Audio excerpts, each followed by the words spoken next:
What's up, Diyos mga kanaso? Magandang umaga sa inyo mga lahat. Magandang umaga sa inyo at mabuhay kayo lahat mga kanaso boy. Mga kanaso boy, ngayon umaga, tutunan ko muna yung asawa ko.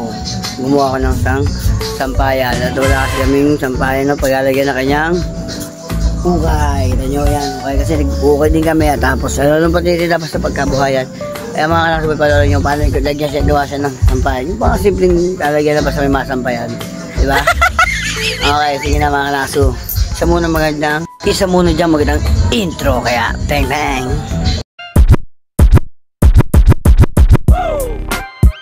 Doon ay hagda, tingnan nyo may pagsayo pa munggong ire. Ayan, sinukat ko muna yung kawad kung tama ba yung tibay o tama ba yung haba.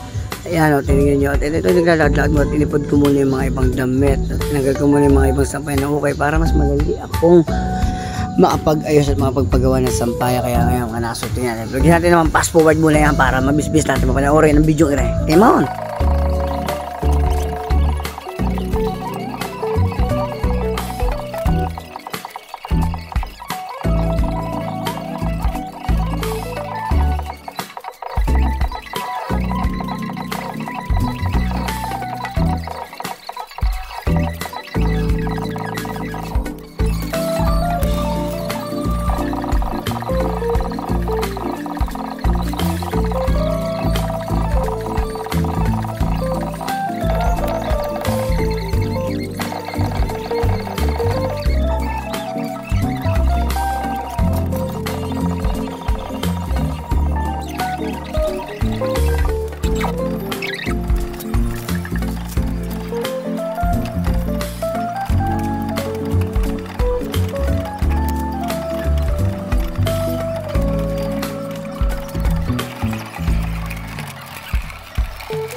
Ayan mga kanaso, tignan nyo na yung aso ko na si Pendi. Tignan yung tsura, parang may microphone. Nakaharap pa, gusto yata makita sa camera at nanonood niya. Kala mo naman marunong din. Tigat-taga, tingin na lang din.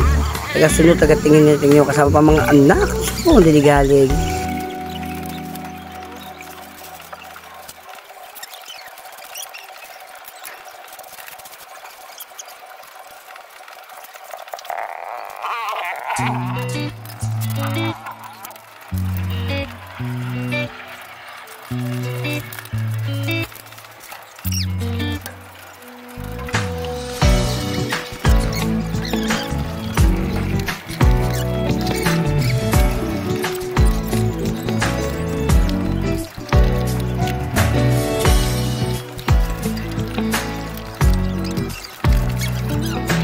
Ayan mga kanaso, sumikit ang aking misis. Ayan nga pala yung misis ko na po, nagpo-forman-forman na naman at nangingilman naman sa diskarte.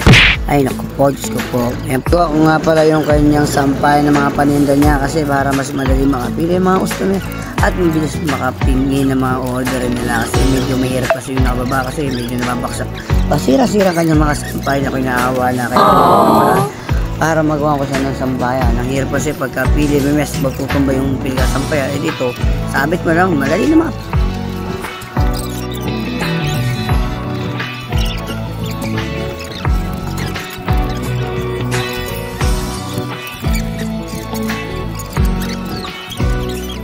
Ayan mga kanaso, dahil wala akong metro, ginawa ko yung pangsukat ang bewang na ginamit ko. Wala kasi akong sukatan eh. Kaya metro, di ito na ginamit ko. Basta, sukatan na natin yan, maputulan lang, ayos na yan mga kanaso. Diba? Isip-isip lang pang may tayo.